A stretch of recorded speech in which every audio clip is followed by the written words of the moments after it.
Halo, assalamualaikum warahmatullahi wabarakatuh. Salam rahayu, rahayu, rahayu. Jumpa lagi dengan saya di channel New Edi Seller Tutorial.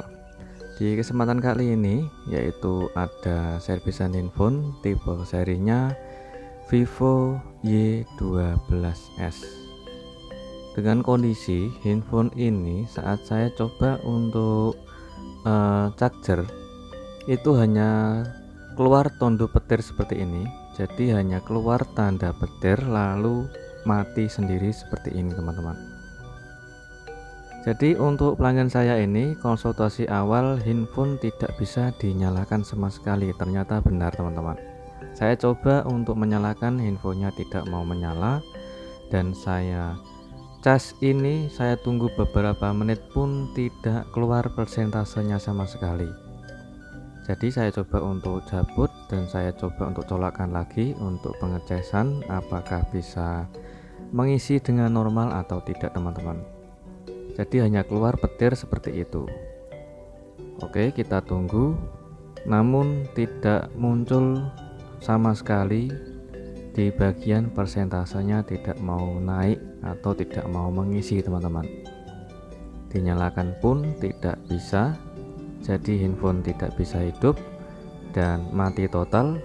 Jika dicolokkan charger hanya keluar tanda petirnya saja. Kita harus membongkar di bagian backdoornya dulu untuk mengecek lebih dalam di bagian kerusakan handphone ini. Oke, untuk membongkarnya saya menggunakan mika tipis dan lentur, yaitu untuk membuka backdoornya.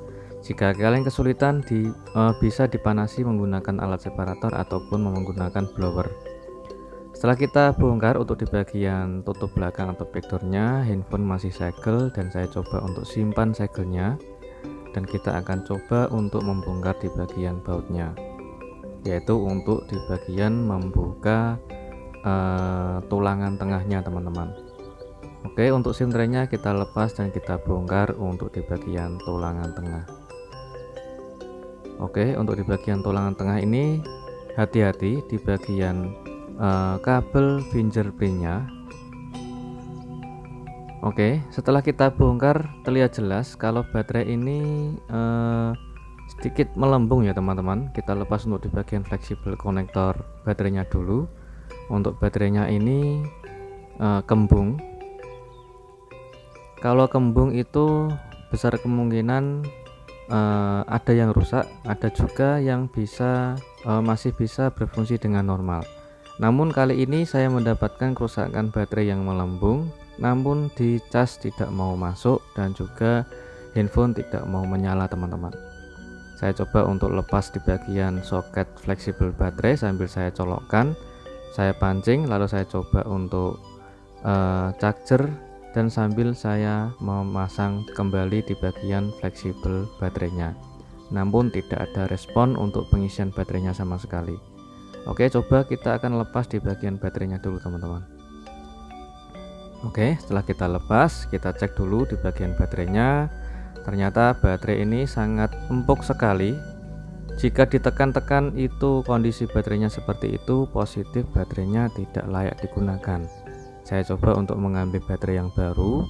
Ternyata setelah saya cek ini stok baterai saya sedang habis teman-teman. Jadi kehabisan stok untuk tipe seri yang sama. Jadi saya coba untuk menggunakan baterai yang hampir mirip di bagian konektornya. Saya coba untuk pancing menggunakan charger apakah bisa keluar persentasenya, dan alhamdulillah keluar tanda baterainya ada di persentase kurang lebih di angka 50% atau 40% ya teman-teman. Saya coba untuk menyalakan handphonenya, alhamdulillah handphonenya bisa menyala.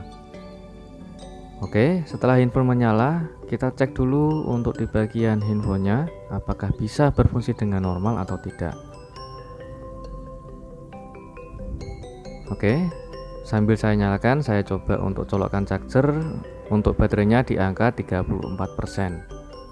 Jadi positif baterai yang bawaannya sudah rusak ya teman-teman, tidak bisa diperbaiki lagi karena kondisi baterainya yang empuk. Kalau ditekuk atau ditekan-tekan itu bisa melengkung atau sudah kondisinya sudah tidak keras lagi teman-teman. Seperti inilah kondisinya. Jadi untuk baterai yang tahan lama atau awet itu baterainya pasti keras, tidak bisa ditekuk atau tidak bisa ditekan-tekan seperti itu teman-teman. Jadi inilah baterai yang saya akan coba untuk merenovasi, karena di bagian soket fleksibelnya beda ya teman-teman. Jadi saya coba untuk nanti mengoper, yaitu memindahkan soket fleksibel baterai yang bawaannya saya pindah ke baterai yang baru. Jadi kita pindahkan untuk fleksibelnya saja, karena untuk baterai yang apabila stoknya habis atau tidak menemukan baterai yang cocok, kita bisa menggunakan baterai yang lain. Yang penting diameter atau panjang dan lebarnya itu hampir sama.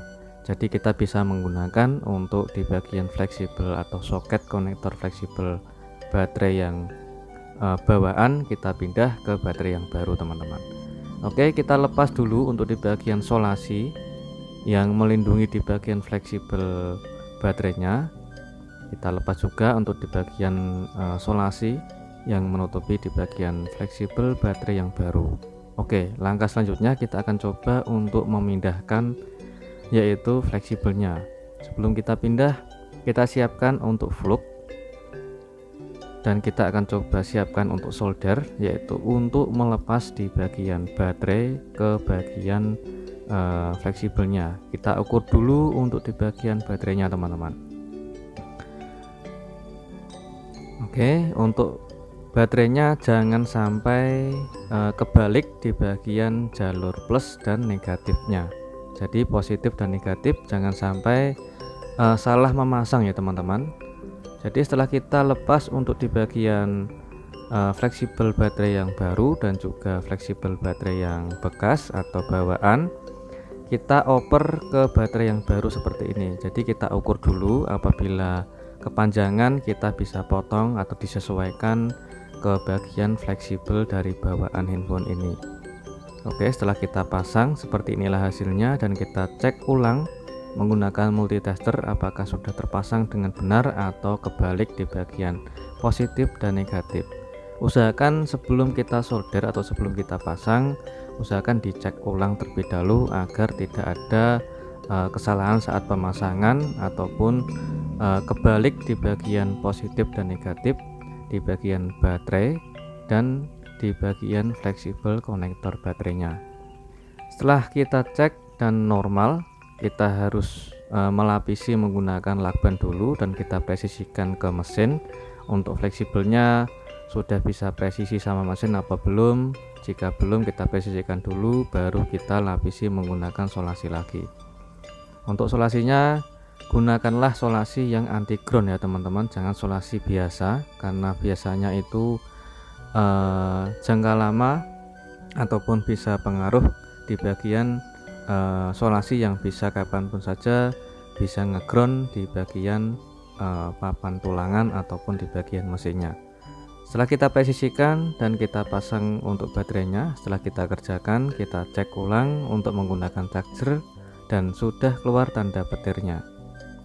Oke, kita tunggu sebentar dan sudah bisa mengisi untuk persentase baterainya. Kita tunggu sebentar, dan ini adalah baterai bawaan yang sudah tidak layak digunakan karena sudah rusak.